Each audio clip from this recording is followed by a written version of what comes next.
Hello friends, welcome all. അപ്പോൾ നമ്മളിന്ന് start ചെയ്യാൻ പോകുന്ന പുതിയ ചാപ്റ്ററാണ് വയേഴ്സ്, അതുപോലെ ജോയിൻ്റ്, അതിൻ്റെ ടൈപ്സ്, സോൾഡറിങ് മെത്തേഡ്സ്. ഈ കാര്യങ്ങളാണ് നമ്മൾ ഇന്നത്തെ ഈ ഒരു സെഷനിലൂടെ ഡിസ്കസ് ചെയ്യാൻ പോകുന്നത്. അപ്പോൾ വയേഴ്സ് എന്ന് പറഞ്ഞാൽ നമുക്കറിയാം, സാധാരണയായിട്ട് ഇലക്ട്രിക്കൽ സർക്യൂട്ടുകൾ കംപ്ലീറ്റ് ചെയ്യാൻ വേണ്ടിയിട്ട് നമ്മൾ കണ്ടക്ടറുകളായിട്ട്, അതായത് ചാലകങ്ങളായിട്ട് ഉപയോഗിക്കുന്ന വസ്തുക്കളാണ് വയേഴ്സ് എന്നുള്ളത്. അപ്പോൾ അതിൻ്റെ ഇൻസുലേഷൻ കാര്യങ്ങളും ഒക്കെ നമ്മൾ കണ്ടക്ടറുകളുടെ ഇൻസുലേഷനും അവരുടെ ഗ്രേഡും പിന്നെ കണ്ടക്ടറിൻ്റെ ഗ്രേഡും ഒക്കെ നമ്മൾ കഴിഞ്ഞ ക്ലാസ്സിലായിട്ട് എന്ത് ചെയ്യുന്നുണ്ട്, ഡിസ്കസ് ചെയ്തിട്ടുണ്ടായിരുന്നു. ഇപ്പോൾ ഈ ക്ലാസ്സിൽ നമ്മൾ പറയാവുന്നത് വയർ ജോയിൻസിനെ പറ്റിയിട്ടാണ്. അതായത് നമുക്കിപ്പോൾ ഒരു പുതിയ സർക്യൂട്ടിലേക്ക് കൊണ്ടുപോകണമെന്നുണ്ടെങ്കിൽ, അതായത് കണക്ഷൻ എത്തിക്കണം, വേറൊരു സർക്യൂട്ടിലേക്ക് എത്തിക്കണം, അല്ലെങ്കിൽ വേറൊരു സ്ഥലത്തേക്ക് കൊണ്ടുപോകണം, പുതിയൊരു ബ്രാഞ്ച് ഉണ്ടാക്കണം, അങ്ങനത്തെ സിറ്റുവേഷനിൽ നമ്മൾ എന്ത് ചെയ്യണം, വയേഴ്സ് ജോയിൻ ചെയ്യണം. അപ്പോൾ ജോയിൻ ചെയ്യുന്നതിൻ്റെ പ്രാക്ടിക്കലായിട്ട് നമ്മൾ ചെയ്യുന്ന സമയത്ത് ഏതൊക്കെ തരത്തിലാണ്, അതായത് കൃത്യമായിട്ടുള്ള ടൈപ്പ് ഓഫ് ജോയിൻസ് നമ്മൾ ജോയിൻസ് ചെയ്യുന്നത് കണ്ടീഷൻ അനുസരിച്ച്, ഓരോ നമ്മളുടെ ആവശ്യങ്ങളനുസരിച്ച് ഓരോ തരം ജോയിൻറ്റുകളാണ് നമ്മൾ രൂപപ്പെടുന്നത്. അപ്പോൾ ആ ഡിഫറെൻറ്റ് ടൈപ്സ് ജോയിൻസ് എന്തൊക്കെയാണെന്നുള്ളതൊക്കെയാണ് ഇപ്പോൾ ഡിസ്കസ് ചെയ്യുന്നത്. അപ്പോൾ ജോയിൻ്റ് എന്നുള്ളതിന് ഡെഫിനിഷനായിട്ട് നമ്മൾ പറയുന്നത് ഇത്രയാണ്. എന്താണ്? ഒരു കണ്ടക്ടറിനെ, അതായത് ഒരു ചാലകത്തിനെ വേറൊരു സ്ഥലത്തേക്ക് കൊണ്ടുപോകാനായിട്ട് നമ്മൾ ഉപയോഗിക്കുന്ന ഒരു മാർഗ്ഗമാണ് ജോയിൻ്റ് എന്നുള്ളത്. പക്ഷേ ഇത് കൂടാണ്ട് ജോയിൻ്റ് എന്തിനു കൂടി ഉപയോഗിക്കും? ഇപ്പോൾ നമ്മൾ ഇലക്ട്രിക്കലി കണ്ടക്ടിവിറ്റി കിട്ടാനും വേണ്ടിയിട്ടുള്ളതാണ്. കണ്ടക്ടിവിറ്റി എന്ന് പറഞ്ഞാൽ ഒരു കണക്ഷൻ വേറൊരിടത്തേക്ക് കൊണ്ടുപോകാനുള്ളതായി ആവാം. അതല്ലാതെ വേറെ തരത്തിലെന്ന് പറഞ്ഞാൽ മെക്കാനിക്കലായിട്ട് ആ ഒരു വയർ ജോയിൻ്റ് അല്ലെങ്കിൽ ആ ഒരു സെക്ഷന് എന്ത് കിട്ടാനും വേണ്ടിയില്ല, മെക്കാനിക്കലായിട്ടൊരു സ്ട്രെങ്ത് കിട്ടാനും വേണ്ടിയിട്ടും എന്ത് ചെയ്യാൻ പറ്റും, ഈ വയർ ജോയിൻ്റ് ഉപയോഗിക്കാൻ പറ്റും. ഓക്കെ, അപ്പോൾ അതാണ് ഡെഫിനിഷനിൽ നമുക്ക് പറഞ്ഞത്. പിന്നെ നമ്മൾ ഇലക്ട്രിക്കൽ വയറിംഗ് വർക്ക്സിനായിട്ട് ഡിഫറെൻറ്റ് ടൈപ്സ് ഓഫ് ജോയിൻസ് ഉപയോഗിക്കുന്നുണ്ട്. ആ ടൈപ്സ് ഓഫ് ജോയിൻസിൻ്റെ കണ്ടീഷൻ എന്ന് പറഞ്ഞു കഴിഞ്ഞാൽ, ചിലപ്പം നല്ല കണ്ടക്ടിവിറ്റി കിട്ടാമെന്ന് ഉദ്ദേശിക്കുന്നത് ഇത്രയാണ്: ഒരു സ്ഥലത്തുനിന്ന് മറ്റൊരു സ്ഥലത്തിലേക്ക് വയർ കൊണ്ടുപോവുക അല്ലെങ്കിൽ കണക്ഷൻ എടുക്കുക എന്നുള്ളതാണ് ഉദ്ദേശിക്കുന്നത്. അപ്പോൾ അതിന് വേണ്ടിയിട്ടുള്ളതായിരിക്കാം വയർ ജോയിൻറ്റുകൾ നമ്മൾ എടുക്കുന്ന എന്തിനും കൂടിയാണ്, മെക്കാനിക്കൽ സ്ട്രെങ്ത് കിട്ടാനും അതുപോലെ തന്നെ ഇലക്ട്രിക്കൽ കണ്ടിന്യൂറ്റി കിട്ടാനും കൂടിയാണ്. അപ്പോൾ ചില ഓവർഹെഡ് ലൈൻസ്, അതായത് നമ്മൾ ഈ പുറത്ത് കാണുന്ന സർവീസ് വയർ എടുക്കുന്ന പോസ്റ്റിൽ നിന്ന് പോസ്റ്റായിട്ട് നമ്മൾ ഉപയോഗിക്കുന്ന ഈ ഓവർഹെഡ് ലൈൻസിന് എന്ത് ചെയ്യേണ്ടത്, അവർക്ക് കണ്ടക്ടിവിറ്റി കിട്ടുന്നതിന് പകരം അവരുടെ മെക്കാനിക്കൽ സ്ട്രെങ്ത്തിന് വേണ്ടിയിട്ടാണ് വയർ ജോയിൻസ് കൊടുക്കുന്നത്. അപ്പോൾ ഏതൊക്കെ തരം വയർ ജോയിൻസ് ആണ് ഇനി ഉള്ളതെന്നാണ് നമുക്ക് നോക്കാം. അപ്പോൾ നമുക്ക് പഠിക്കാനുള്ളത് നമ്മുടെ ടെക്സ്റ്റ് ബുക്കിൽ ആകെ പറഞ്ഞിട്ടുള്ള സിലബസിൽ ഈ ഒരു 8 വയർ ജോയിൻറ്റുകളെ പറ്റിയിട്ടാണ്. പിക്ടെയിൽ അല്ലെങ്കിൽ അതിനെ റാറ്റെയിൽ എന്നും അല്ലെങ്കിൽ ട്വിസ്റ്റഡ് എന്നും പറയും. പിന്നെ married, T joint, Britannia straight joint, Britannia T joint, western union joint, scarfed joint, tap joint തന്നെ 2-3 തരം വേറെയുണ്ട്. അപ്പോൾ ഈ 8 എണ്ണമാണ് നമുക്ക് പഠിക്കാനുള്ളത്. അപ്പോൾ അതെങ്ങനെയൊക്കെയാണ്, അതിൻ്റെ ചിത്രങ്ങൾ എങ്ങനെയാണ്, ജോയിൻ ചെയ്യുന്നത് എങ്ങനെയാണെന്നുള്ള കാര്യങ്ങൾ നമുക്ക് നോക്കാം. അപ്പോൾ പിക്ടെയിൽ ജോയിൻ്റ് എന്ന് പറഞ്ഞാൽ സാധാരണ നമ്മൾ രണ്ട് വയറുകൾ എന്ന് പറഞ്ഞാൽ ചിലപ്പം ഒറ്റ കോറുള്ളതായിരിക്കാം, അല്ലെങ്കിൽ സാധാരണ പോലെ കുറേ കമ്പികൾ ചുരുളുള്ളതായിരിക്കാം. നമ്മൾ എന്ത് ചെയ്യും, അവർ രണ്ടും കൂടി ആദ്യം സെപ്പറേറ്റ് ആയിട്ട് പിരിച്ച് വെച്ചിട്ട്, കണ്ടക്ടേഴ്സൊക്കെ പിരിച്ച് വെച്ചിട്ട് പിന്നെ എന്ത് ചെയ്യും, ഇതുപോലെ റാറ്റെയിൽ, അതായത് എലിയുടെ വാല് പോലെ തോന്നിക്കുന്ന രീതിയിൽ, അല്ലെങ്കിൽ പിക്ടെയിൽ എന്നൊക്കെ പറഞ്ഞാൽ തന്നെ പന്നിവാല് പോലെ തോന്നിക്കുന്ന രീതിയിലുള്ള ഒരു ഇതാണ് ചെയ്യുന്നത്. ഇത് ചെയ്യുന്നത് ഇത്രയാണ്: എന്താണ്, ഇലക്ട്രിക്കൽ കണ്ടിന്യൂറ്റി കിട്ടാൻ അല്ലെങ്കിൽ കണക്ഷൻ കണ്ടിന്യൂസ് ആയിട്ട് വരാൻ വേണ്ടിയിട്ട് നമ്മൾ ചെയ്യുന്ന ഒരു ടൈപ്പ് ജോയിൻറ്റ് മാത്രമാണ്. നോർമലി വയറിംഗ് സിറ്റുവേഷൻസിൽ ഉപയോഗിക്കുന്ന ജോയിൻ്റാണ് ഇത്. പിന്നെ ഇനി അടുത്തത് മാരീഡ് ജോയിൻറ്റ് എന്ന് പറഞ്ഞാൽ നല്ല രീതിയിൽ തന്നെ കണ്ടക്ടിവിറ്റി കിട്ടണം അല്ലെങ്കിൽ കണ്ടിന്യൂറ്റി വേണം എന്നുള്ള സിറ്റുവേഷനിൽ നമ്മൾ ഉപയോഗിക്കേണ്ട ജോയിൻ്റാണ് മാരീഡ് ജോയിൻറ്റ്. ഇതിൻ്റെ പ്രത്യേകത എന്ന് പറഞ്ഞാൽ, ഇപ്പോൾ നമുക്കൊരു റെസിസ്റ്റൻസ് ലോസോ ഒന്നും വരാത്ത രീതിയിലുള്ള ഒരു സ്ട്രെയിറ്റ് ജോയിൻ്റ് ആയിരിക്കും എന്ത് ചെയ്യുന്നത്, മാരീഡ് ജോയിൻറ്റിൻ്റെ വരുന്നത്.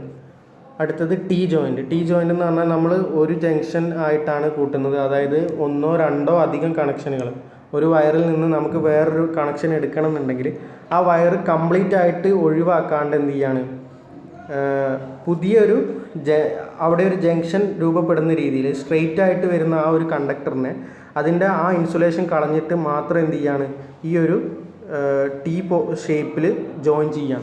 അപ്പോൾ ഇത് വേറൊരു ഡിസ്ട്രിബ്യൂഷൻ ലൈനിലേക്ക് അല്ലെങ്കിൽ പുറത്തേക്ക് വേറൊരു ലൈൻ കൊടുക്കാൻ വേണ്ടിയിട്ടൊക്കെ ഉപയോഗിക്കുന്ന സിറ്റുവേഷൻസിലാണ് ടി ജോയിൻറ്റ് നമ്മൾ കൊടുക്കുന്നത്. ഇനി അടുത്തത് Britannia joint. Britannia joint soldering ചെയ്യുന്ന സമയത്ത് ചെയ്യേണ്ട ഇതാണ്. അതായത് സോൾഡറിങ് ചെയ്യുക എന്ന് പറയുമ്പോൾ നമ്മൾ വലിയ കോറുള്ള കണ്ടക്ടറുകളും പിന്നെ അതുപോലെ ചെറിയ കോറുള്ള കണ്ടക്ടറും വലിയ കോറ് ചെറിയ കോറ് എന്ന് പറഞ്ഞാൽ എന്താണ്, നമ്മൾ ഉപയോഗിക്കുന്ന ഗ്രേഡിനനുസരിച്ച് ഇപ്പോൾ നമ്മൾ ഒരു വലിയ ജംഗ്ഷനിൽ നിന്ന് ചെറിയൊരു കണക്ഷൻ കണ്ടിന്യൂസ് ആയിട്ട് എടുക്കാനുള്ളതാണെങ്കിൽ അപ്പോൾ നമ്മൾ അവിടെ എന്താണ് കറണ്ട് വേരിയേഷൻ അനുസരിച്ച് നമ്മൾ എന്ത് ചെയ്യും, കണ്ടക്ടറിന് ഗ്രേഡ് മാറ്റിയിടും. അപ്പോൾ അതുപോലെ തന്നെ ആ ഒരു സിറ്റുവേഷനിൽ ചെയ്യുന്ന അല്ലെങ്കിൽ ആ ഒരു സിറ്റുവേഷനിൽ ചെയ്യുന്ന ജോയിൻ്റാണ് ബ്രിട്ടാനിയ ജോയിൻറ്റ്. അപ്പോൾ ഇപ്പോൾ ഇത് ഉദാഹരണത്തിന് നമ്മൾ ചെയ്യുന്നത് എവിടെ വെച്ചാൽ ഇപ്പോൾ ഇൻവേർട്ടറിൻ്റെ കണക്ഷനിലൊക്കെ വലിയ ഇൻവേർട്ടറിൻ്റെ ട്രാൻസ്ഫോമറിൻ്റെ വയറുകളൊക്കെ സാധാരണ ഒരു കണ്ടക്ടറിലേക്ക് എടുക്കണമെന്നുണ്ടെങ്കിൽ നമ്മൾ ഈ ടൈപ്പ് ജോയിൻ്റാണ്, ബ്രിട്ടാനിയ ടൈപ്പ് ജോയിൻ്റാണ് ചെയ്യുക. അതിൽ ബ്രിട്ടാനിയ ജോയിൻ്റ് എന്ന് പറഞ്ഞാൽ ഇതുപോലെ എന്ത് ചെയ്യാണ്, ആ രണ്ട് ഹുക്കിനെ നമ്മൾ രണ്ട് ഡിഫറെൻ്റ് ആയിട്ട് വരുന്ന റോഡിനെ നമ്മൾ വേറൊരു ചെറിയ നാരുകൾ ഉപയോഗിച്ച്, ചെറിയ നാരുകളല്ല ചെറിയ കണ്ടക്ടറുകൾ ഉപയോഗിച്ചിട്ട് എന്ത് ചെയ്യുക, റൗണ്ട് ചെയ്ത് ചുറ്റിയെടുക്കാൻ ചെയ്യുക. എന്നിട്ട് അതിന് ശേഷമാണ് സോൾഡറിങ് ചെയ്യേണ്ടത്. അതുപോലെ തന്നെ ബ്രിട്ടാനിയ ടി ജോയിൻറ്റും വരുന്നുണ്ട്. ഇതുപോലെ തന്നെയാണ് രണ്ട് കണ്ടക്ടറിൽ നിന്ന് ഒരു സ്ട്രെയിറ്റ് കണ്ടക്ടറിൽ നിന്ന് വേറൊരു ജംഗ്ഷനിലേക്ക് എടുക്കാൻ വേണ്ടിയിട്ടുള്ള വേറൊരു വഴി എടുക്കാൻ വേണ്ടിയിട്ടുള്ള പാത്ത് എടുക്കാൻ വേണ്ടിയിട്ടുള്ള ഒരു ടൈപ്പ് ജോയിൻ്റാണ് ബ്രിട്ടാനിയ ടി ജോയിൻറ്റ് വരുന്നത്. ഇനി വെസ്റ്റേൺ ജോയിൻ്റ് എന്ന് പറഞ്ഞാൽ സിംഗിൾ കോർ കണ്ടക്ടേഴ്സിൽ മെയിനായിട്ട് ഉപയോഗിക്കുന്നത്. സിംഗിൾ കോർ എന്ന് പറഞ്ഞാൽ നമ്മൾ കാണുന്ന കണ്ടക്ടേഴ്സിലൊക്കെ ഒരുപാട് എന്തുണ്ടായിരിക്കും, കോറുകളുണ്ടായിരിക്കും. കോറുകളല്ല, ഒരുപാട് കണ്ടക്ടർ സ്ട്രെയിനുകൾ ഉണ്ടായിരിക്കും. പക്ഷേ സിംഗിൾ കോർ കണ്ടക്ടറുകളാകുമ്പോൾ എന്ത് ചെയ്യുന്നുണ്ട്, ഇതുപോലെ ഒരൊറ്റ വഴി മാത്രം എടുത്തിട്ട് ഒരൊറ്റ സ്ട്രെയിറ്റ് ആയിട്ടുള്ള ജോയിൻ്റ് എടുത്തിട്ട് അത് രണ്ടും എന്ത് ചെയ്യുക, രണ്ട് സൈഡിലായിട്ട് കട്ട് ചെയ്യുന്ന പോലെ. ഇതുപോലെ മുമ്പ് നമ്മളൊരു ജോയിൻറ്റ് കണ്ടതാണ്, മാരീഡ് ജോയിൻറ്റ് ഇതുപോലെ വരുന്നതാണ്, ഇതുപോലെ വരുന്ന ഒരു ഷേപ്പാണ്. പക്ഷേ കുറച്ചുകൂടി വ്യത്യസ്തമായിട്ടുള്ള രീതിയിലാണ് എന്ത് ചെയ്യുക, വെസ്റ്റേൺ യൂണിയൻ ജോയിൻറ്റ് ചെയ്യുന്നത്.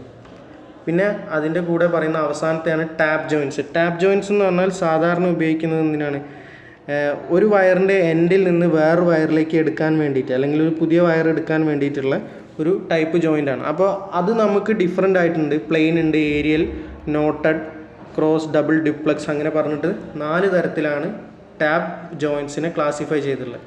അപ്പോൾ ടാപ്പ് ജോയിൻറ്റ്സിനെ ക്ലാസിഫൈ ചെയ്യുന്നതിൻ്റെ ആദ്യത്തെ തന്നെ പ്ലെയിൻ ജോയിൻ്റ് എന്ന് പറഞ്ഞാൽ സാധാരണ പോലെ ഒരു ടി ഷേപ്പ് ജോയിൻ്റ് പോലെ തന്നെയാണ് വരിക. അപ്പോൾ എന്താണ്, ഇങ്ങനത്തെ ജോയിൻറ്റുകൾക്ക് സോൾഡറിങ് ചെയ്യാൻ വേണ്ടിയിട്ട് എളുപ്പമുള്ള രീതിയിൽ സോൾഡർ ചെയ്യാൻ വേണ്ടിയിട്ടാണ് ഇങ്ങനത്തെ ജോയിൻറ്റുകൾ പ്രിഫർ ചെയ്യുന്നത്. ഇനി അടുത്തത് ഏരിയൽ ജോയിൻറ്റ്. ഇതേപോലെ തന്നെ ഇൻസുലേഷൻ ഇല്ലാത്ത ഒരു ഇതിൽ കണക്ട് ചെയ്യുന്ന രീതിയാണ് ഏരിയൽ ജോയിൻറ്റ്. വയേഴ്സിന് മാത്രം എന്ത് ചെയ്യാണ്, സോൾഡറിങ് ചെയ്യാതെ വിടുന്ന സമയത്ത് മാത്രമാണ് ഇങ്ങനത്തെ ജോയിൻറ്റുകൾ കൊടുക്കുന്നത്. പിന്നെന്താണ്, ഇങ്ങനത്തെ ജോയിൻറ്റുകൾ നമ്മൾ സ്യൂട്ടബിളായിട്ട് ചെയ്യുന്നത് ലോ കറണ്ട് ക്യാരിങ് വേണ്ട. അതായത് ഹൈ കറണ്ട് ക്യാരിങ്ങിന് കൊടുത്തു കഴിഞ്ഞാലുള്ള പ്രശ്നം എന്താ വെച്ചാൽ കണ്ടക്ടിവിറ്റി കറക്റ്റായിട്ട് വരാത്ത കാരണം എന്ത് ചെയ്യും, അവിടെ ചിലപ്പോൾ കണക്ഷൻ കണ്ടിന്യൂസ് ആയിട്ട് പോകാനുള്ള ചാൻസ് ഉണ്ട്. പിന്നെന്താണ്, അതുപോലെ തന്നെ ഒരു പ്ലെയിനിൽ തന്നെ ആയിരിക്കും ഈ സാധനം ജോയിൻ ചെയ്തത്, ചെയ്തിട്ടുണ്ടാവുക.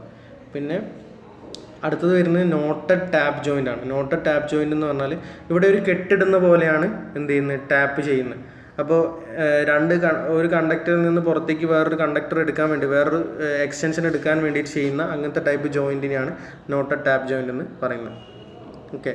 അതുപോലെ തന്നെ ഡ്യൂപ്ലക്സ് എന്ന് പറഞ്ഞാൽ ഇതേപോലെ തന്നെ എന്താണ്, 2 വയറുകൾ മീൻസ് ഒരൊറ്റ കോറിൽ നിന്ന് അല്ലെങ്കിൽ ഒരു സിംഗിൾ സ്ട്രെയിറ്റ് കണ്ടക്ടറിൻ്റെ ഇൻസുലേഷൻ റിമൂവ് ചെയ്തിട്ട് 2 ഡയറക്ഷനിലേക്ക് എടുക്കുന്നതിനെയാണ് എന്തെന്ന് പറയുക, ഡ്യൂപ്ലക്സ് ക്രോസ് ടാപ്പ് എന്ന് പറയാം. അതേപോലെ തന്നെ ഡ്യൂപ്ലക്സ് ഡബിൾ ക്രോസ്, രണ്ടും ഒരേ ആവശ്യത്തിന് തന്നെയാണ്, പക്ഷേ 2 രീതിയിലാണ് കണക്ട് ചെയ്തിട്ടുള്ളത്. ഒന്ന് ക്രോസ് ആയിട്ട് 2 ക്രോസ് ആയിട്ട് കണക്ട് ചെയ്തിട്ടുണ്ട്. പിന്നെന്താണ്, 2 അപ്പുറം ഇപ്പുറം ഡബിൾ ക്രോസ് ആയിട്ട് കണക്ട് ചെയ്തിട്ടുണ്ട്. ഇനി അടുത്തത് സോൾഡറിങ് ടെക്നിക്സ് ആണ് പറയാനുള്ളത്.